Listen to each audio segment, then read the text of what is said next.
What's going on, Los Angeles? Welcome to LAFB Live on a Monday, starting with your USC Trojans 7 o'clock hour. Excited to get into our Men of Troy. We just had the spring game on Saturday, so plenty to talk about. Football officially back. I'm Ryan Dyer, joined as always by the Madman, Mr. Jamal Madden. What's up, brother? Happy Monday. Happy to be back doing this live with you. Happy Monday, brother. Excited to jump into it Monday night live. Yes, always good. Show, as always, brought to you by our friends at BetOnline. Head to betonline.ag today. Use our promo code BELIEVE. That's BLEAV. Gets you a 50% welcome bonus on your first deposit. That is free money to use on the NBA playoffs, on the NHL playoffs. Got Lakers, Clippers, and Kings all in the playoffs from LA here. So plenty of stuff to look forward to. Plus the NFL draft coming up. You can use that welcome bonus on for that. So betonline.ag, promo code BELIEVE. Tell them the guys at the LA Football Network sent you.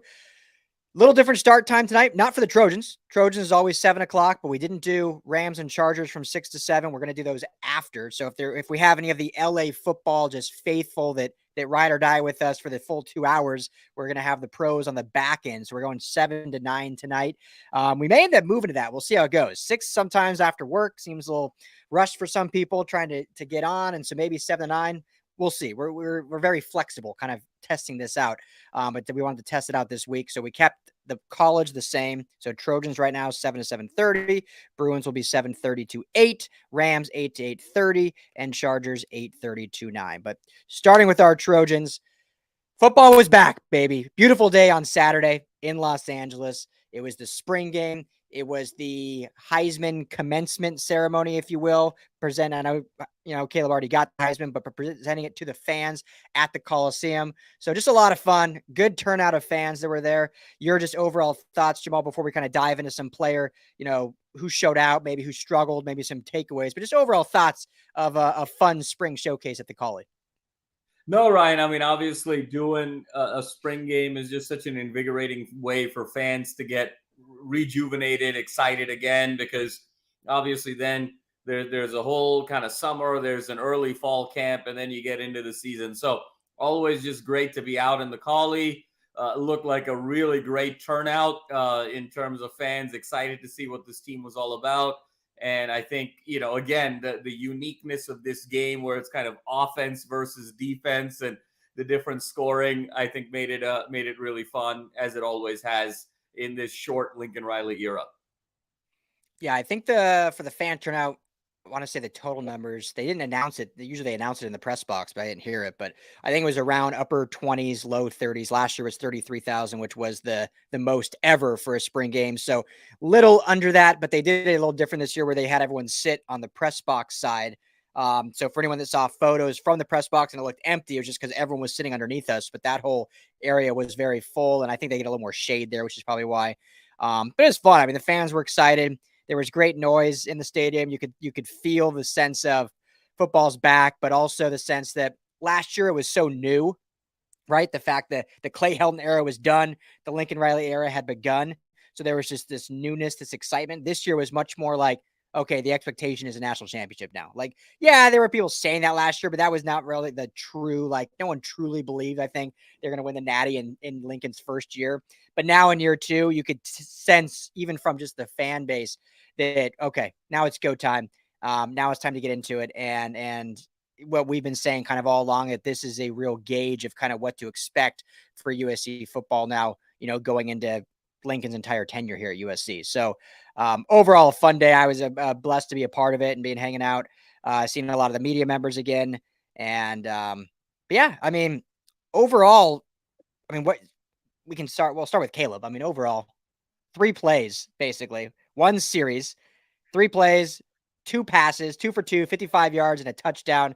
Had the opening 45-yard pass to Brennan Rice. They picked up right where they left off from the Cotton Bowl, and then had a nice 10-yard kind of drop jump ball play to Mario Williams in the corner of the end zone. So as expected, Lincoln looked great.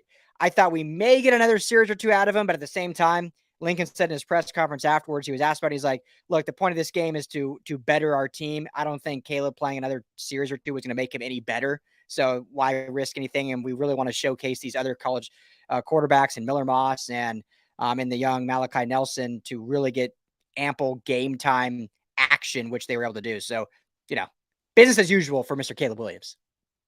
Yeah, Ryan. I mean, no surprise there. I thought Mario Williams made a spectacular catch on that opening drive. That was a better catch than it was a throw. And, again, you just see sort of the depth at receiver is the thing that sort of jumps out. Mario with an exceptional catch. Brendan Rice, you mentioned, picking up right where he left off from the Cotton Bowl. We saw a nice, healthy dose of Dorian Singer. He looks really nice and clean in that number 15 uniform and doing a lot of different things with both Miller Moss as well as Malachi Nelson. The young kid, Zakaria Branch, I was excited to see him number 1 out there, kind of speedster. And so you just see sort of the plethora of receivers and talent and the depth there. I mean, the strength of this team starts with that receiving room after Caleb, and that was sort of in full force. And I think the defense kind of had a hard time in the secondary keeping up with those great athletes. Who wouldn't? Yeah, exactly. We'll get the defense in a bit. For me, let's go this. Who was, and I'll answer first, you can think about it, but who was either your biggest surprise or just who do you think had the strongest day from any player? And I'll start, and I'm going to go kind of cheat here and go with a duo, but the freshman backs of Quentin Joyner and Amarian Peterson, both out of Texas. I mean, they are dynamic. They are elusive. They are strong. They are bullish. They have great vision, it looked like. And, the way they did the spring game is it wasn't like the ones against the ones and the twos against the twos. It was constant rotation with everyone. So every now and then you get like a mismatch of Dorian Singer going up against maybe a third string corner, but a lot of it was just rotations.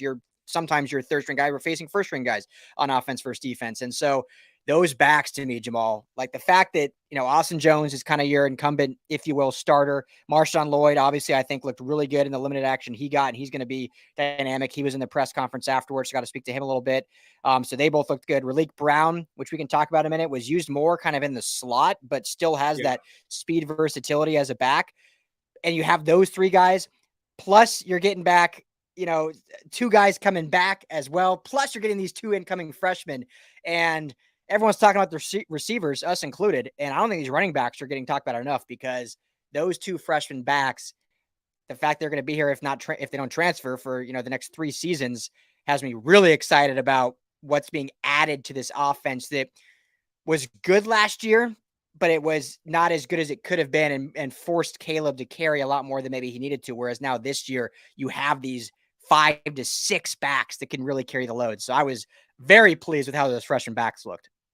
Yeah, Ryan, absolutely. I mean, I think we sort of forget about the running back depth with that receiver depth.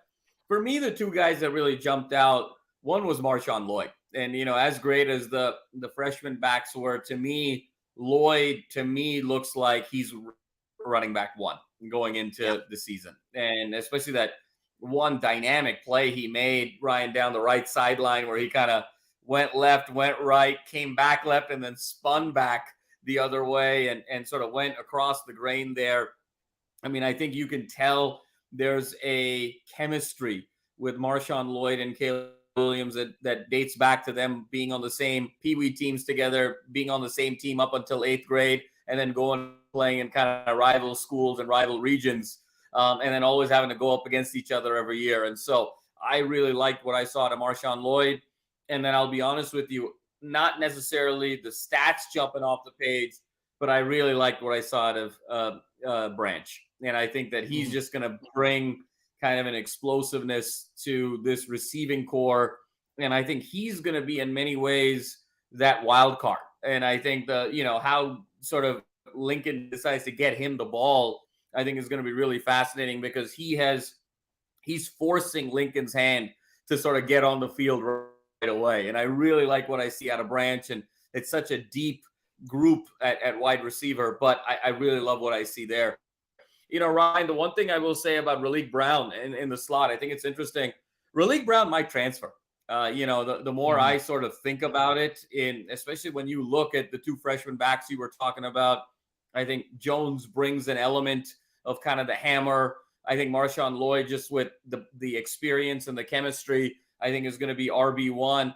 I don't know where that leaves Raleek Brown. And I think he's going to have to really compete hard here these next couple of weeks, these next couple of months. But I could see a scenario here where Raleek goes in the transfer portal, because when you're putting him out at slot, like, he's not going to get a lot of time at slot with how deep the receivers are. When you're not really a wide receiver and you're not really thought of in the same way as some of those upper echelon backs, you're kind of just lost. And so I've got my eye on that. I could really see Raleek make a plunge for the transfer portal. Yeah, it's a great point. And it just shows you how dynamic, obviously, the entire offense is, but shows you now how much deeper that running back room is. Because for those that forget, Raleek Brown was recruited by Clay Helton out of Mater Dei, had committed to USC, then decommitted to USC, and it was like a big, big loss for SC. Lincoln Riley comes to town. He flips back, recommits to SC. It was a big, big win. And now here we are, just essentially 365 days later, and he may be transferring out because there's no space for him, because that's how good it is. And, you feel for the kid, and obviously he'll land on his feet somewhere fine if he does transfer. We're not saying it's for sure happening, but I agree with you that it seems to be trending that way, because it almost feels like the offense and Lincoln Riley are forcing ways to get him involved just because there isn't room in the backfield. But when you have your receivers in full tilt, not just in a spring game, in a game, is he the fourth best receiver that you want out there? I mean, maybe he is. I mean, maybe he'll prove that as he works his butt off through the rest of the spring, that maybe, he can be that kind of gadget player guy that you can have in the backfield, but also in the slot. And maybe he gives you a little bit more versatility than some of those other receivers do. I don't know if that's going to be the case, but he made some nice plays. His hands looked pretty good. So if he improves his catching ability, I mean, there's no sense that they can't. It's exciting as a Trojan, if you're a Trojan fan, just because that just shows how incredibly deep this offense is, that a guy that flipped twice may be flipping again just because there's no room for him. Well, not just flipped twice, Ryan. The guy who was sort of proclaimed a little bit as the next Reggie Bush in a lot of local media circles. The guy, if you remember back opening day last year against Rice, he did the Heisman pose after his first touchdown. So certainly not bashful in any way, shape, or form, with a lot of high expectations. And given those expectations to potentially 1 year from now transfer out, just shows you how deep this USC team. I mean, it's absolutely frightening. But I think it's going to be more of that, Ryan. I think there's sort of a pecking order that's solidified. And in the years to come, you're not going to keep 7 great wide receivers. 2 or 3 of those guys are going to transfer out. You're not going to be able to keep 6 great running backs. 2 or 3 of those guys are going to transfer out. So this is also part of, I think, that filtering process that's going to take place year over year with Lincoln Riley. They're going to bring in a ton of these guys, but then they're going to find a way to sort of filter who really is my top 3 or 4 in my rotation. Because for as much as we talk about depth, the Lincoln Riley offense over the years has been very synonymous with a very clear pecking order at the wide receiver and the running back position. And Riley doesn't actually really like to deviate a lot of touches. He sort of likes giving his 1 or 2 backs the ball. He likes giving kind of top 3 receivers the ball. Only if injury comes in, only if extraneous circumstances come in, like falling behind, being on the road, some hostile environment, does he sort of deviate from that. So this is also part of, I think, the Lincoln Riley philosophy of, let's get the best talent around as deep as possible. Let them all compete with one another. And then whoever wins out really warrants to be a Trojan, and whoever falls below the line, they're free to transfer. And that last point's a really good one, Jamal, because if everyone remembers last year, I mean, we almost didn't see Austin Jones on the field until Travis Dye got hurt. And we were all like, why are they not doing the 1-2 punch? Like the hammer and the lightning, and the smaller, quick speed of Travis Dye and the hammer power of Austin Jones. And Lincoln just rode Travis Dye. I mean, he obviously it worked. He played very well, but yeah, to your point, it wasn't like he was running a 4-back system, like 6 to 8 touches at a time. He was really, I think he, and this to his credit, because we've said this a lot, even on other shows, is especially at running back, you can't be successful, maybe a little bit more in college than the pros, but it's really hard to be successful if you're only getting 4 to 6 carries a game. Like, you need to lather up a little bit. You need to get 10, 15 touches a game. And so you really can't, especially when you have a quarterback who's the greatest in college football, and Caleb Williams, you can't be having 4 backs rotating out to get your full elite expectations. So yeah, I agree. That's a good point, that we're probably going to see, one season starts, I think we'll see Marshawn Lloyd, and then we'll see one or two other guys getting, a handful of touches here and there, but it's going to be more of that featured one back. So we'll see what happens with Raleek, but he looked good when he was out there, which I was happy to say. So hopefully we'll see him on the squad, but if not, he'll obviously land on his feet somewhere very well. So the last thing before we shift to defense, Jamal, got to talk about the young freshman, Malachi Nelson. Want to get your thoughts on him, but to me, my initial thoughts from his play was you can absolutely see the talent. You can say, okay, I can see why this guy was a 5-star recruit. You can see how the ball pops out of his hand. You can see the size. I mean, he does not look like an 18-year-old kid out there, but also did not look ready to be starting at the collegiate level, at least not at USC level, which is obviously fine because he's not going to with Caleb Williams there. But he didn't look as far along as maybe I would have thought he was. Definitely looked a little more raw. Maybe he was a little nervous. He was behind on some of his throws. He was a little indecisive on some of his decision making. Nothing I'm concerned about. Kid's a true freshman. He's not getting probably a ton of reps because he's sitting behind Caleb Williams. But definitely a mixed bag at the spring game for Malachi. And I don't want to make that sound like a bad thing because he is a true freshman, but it wasn't like all flowers and rainbows out there for the 5-star. Yeah, Ryan, I completely agree with you. I was a little underwhelmed. I was expecting a little bit more given all the hype and the expectations. I think he was, he definitely looked a little nervous. He short armed some balls were in the dirt, some balls sailed. He was a little late in terms of kind of going through his reads. All of the natural things when you're sort of making that jump from high school to the collegiate level. I actually think based on what I saw in the spring, Ryan, he's firmly quarterback 3. I think that Miller Moss, outplayed him pretty significantly in that game. I think Moss is QB2. And then obviously we got the Heisman winner who's going to be, orchestrating this team. I also think it's a little bit interesting that, Dustin Raiola, there's been a lot of talk about Lincoln going after him. And, it's kind of between USC and Georgia at this point, the de facto number 1 quarterback in the class of 2024. And I think part of that is just Lincoln wanting to compete. But part of it is also, I'm not sure if Lincoln is completely sold on Malachi. And so I think that it'll be really good to see how that evolves and how he sort of develops. I also think it's a little bit challenging for Malachi to, at 18 years old, to have the maturity to be completely locked in and focused when you're not going to play. It's a very different situation than Dante Moore at UCLA, who is competing for that starting job, who's locked in a way where he knows he can play in the next 6 months. The chances of Malachi playing are so slim. I mean, God forbid it would be a doomsday scenario if Caleb got hurt and something happened where he would be thrown in. So I also think, I think he's a little bit raw than maybe what the rating agencies and all of the media outlets would like to say. And then B, I think mentally he also kind of needs to make that jump a little bit because he knows he's not going to play.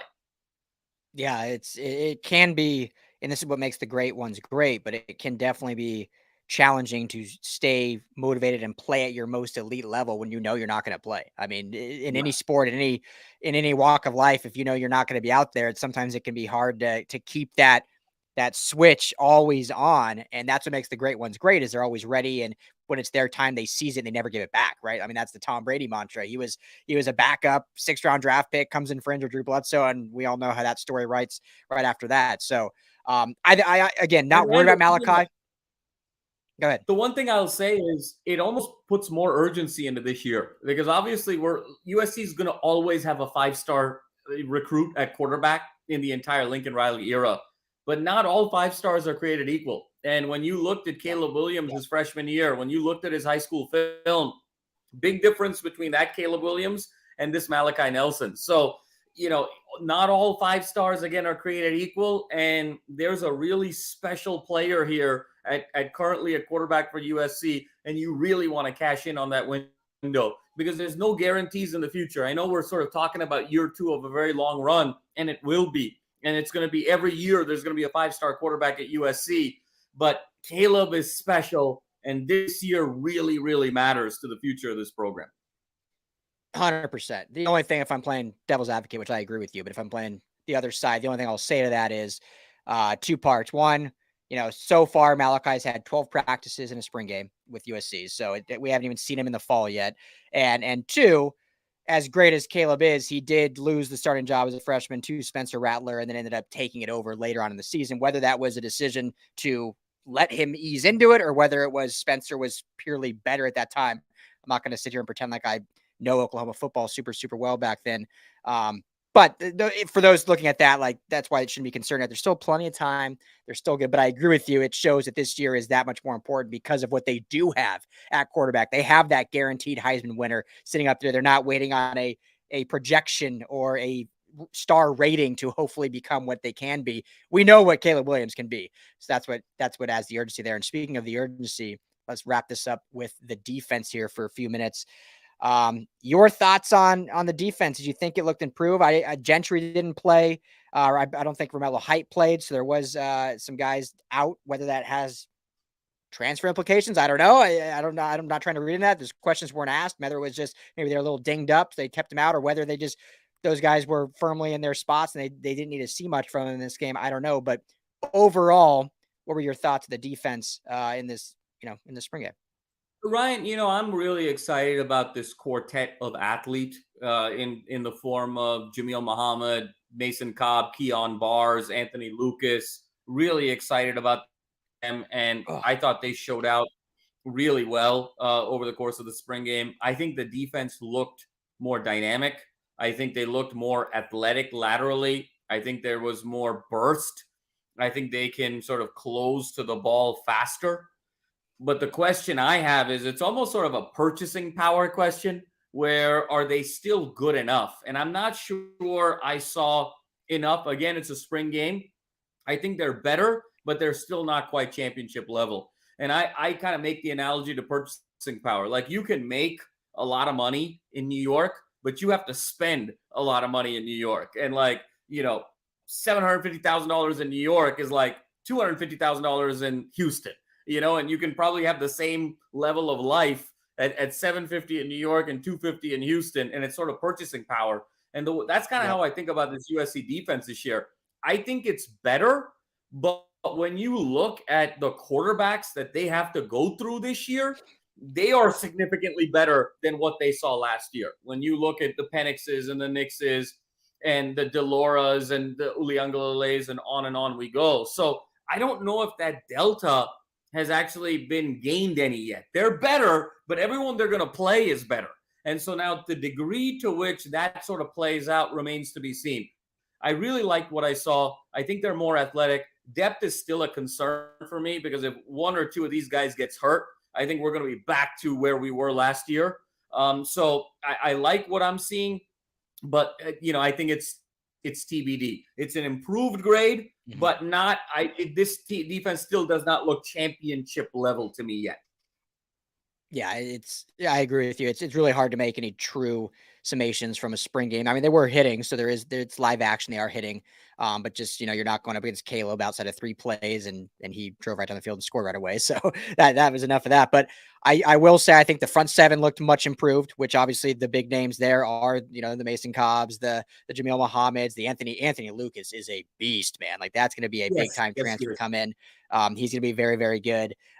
Solo looks much improved, who Lincoln Riley talked a lot about and gushed over in his press conference. And even, the likes of some of the other guys that are back from last year look a lot improved as well. And I think what was really interesting, what Lincoln said in his press conference, asked about the defense and what he thought. And he was very honest. He said, look, last year we knew we had holes. We obviously in the season, you're not going to say that, but he came clean now and said, we knew eventually he was going to catch up with us. And even when we were winning early in the season, even when we were playing good with turnovers, we knew eventually we were playing with house money and it was going to catch up. And obviously we all saw the season come out. He said, now I feel going into this year, all these guys coming back year 2 in the system are not thinking anymore in the system. They're just doing. So that's why they look a lot better. And then also guys we brought in are guys that truly fit this system that we've talked a lot about, Jamal, with Jamil Muhammad, with Mason Cobb, with Anthony Lucas. And so strictly on the front seven, I think it's going to be much, much improved. We'll see how the back end improves. because obviously going against those quarterbacks you mentioned, that's going to be important. They have the reigning, safety of the year essentially in the Pac-12, obviously going to be back, which is helpful, but they are losing Mekhi Blackman, they're losing other guys, and they need to fill those pieces on the ends to make it, work against those quarterbacks. So definitely looked improved. I was much happier this year than I was last year looking at the defense. Still a lot though to work on. And the last thing I'll say, Jamal, before we wrap up is I've been hearing, it's not confirmed yet, but I've been hearing Bear Alexander, who just entered the transfer portal from Georgia, 2 sacks in the Natty, 3 years of eligibility left. I'm hearing that he is going to be transferring to USC. So that would be another huge, huge get for this front seven if they can add him to likes of what we just talked about. Oh, no question about it. I mean, and while we're at it, I mean, Bronny James is probably going to USC too. So the headline can be Bear and Bronny come to the men of Troy. I think it's going to be, that'll be huge, Ryan, because again, it adds an element of depth and variety. I think what's interesting is there's different challenges. Last year, they didn't have the horses in the stable, and you could sort of tell to sort of Lincoln's point. This year, I think they have some guys that are very individually talented, but I think gap integrity is going to be important. I think, are they going to be susceptible to the screen game? Are they going to be susceptible to misdirection, reverses? And I think, there was a year 2, year 3 in the Lincoln Riley era with Alex Grinch where they had stockpiled all of these recruits, and they were really excited about it at OU. And then that defense was very susceptible to sort of big plays because they weren't really holding their spots and being very undisciplined in a lot of ways in terms of just chasing the ball. So that hopefully Alex Grinch learns from that experience and really coaches these guys up to not go for that home run play. I could foresee that be more of the challenge this year because you have the horses now in the stable. Now it's a matter of harnessing them and really channeling that aggression and athleticism at the right time. Yeah. And, last thing I'll say, and, I'm always a eternal optimist. You know this, Jamal. I'm a glass half full guy, especially when it comes to SC football. But, again, in Lincoln's presser and talking about the defense, it made me, we talked about after the Cotton Bowl, like, should they move on from Grinch? Was this enough of a terrible loss that year 1 was enough? And then we kind of, after we thought about more, I was like, you know what, maybe another year is okay. And listen to Lincoln, it just made me feel better about the decision because he really hammered down on the point that, look, we have the exact same staff back from last year. There's literally been no changes outside of an addition of an analyst. So it's the exact same implementation. It's the exact same walkthroughs. The practice schedule is the exact same. The expectation is the same. And sometimes you just need that consistency to build what you want to get to. Because if you cut the legs out too early and start over every single time something goes bad, you may never get to where you want to be just because you're learning new things every time. You don't have time to learn it. So I felt a lot better about it yet again about Alex Grinch. And, this is the year. He won't make it past this year if the defense is abysmal yet again. But I do feel much better about it after this spring game heading into the off season and into the fall. So great spring game at the Collies. Great to have football back. Excited about where the USC Trojan football program is. We will have plenty of updates for you all off season long. Make sure to keep it here for the LA Football Show and LAFB Network.com. That is all the time we got for Monday Night Live USC Trojans. Everyone take care. We'll be back later in the week for our regular podcast pre-recorded, and we'll be on the My Dear 1090 ESPN radio on Friday from 5 to 7. Everyone take care. Jamal, appreciate you. Fight on.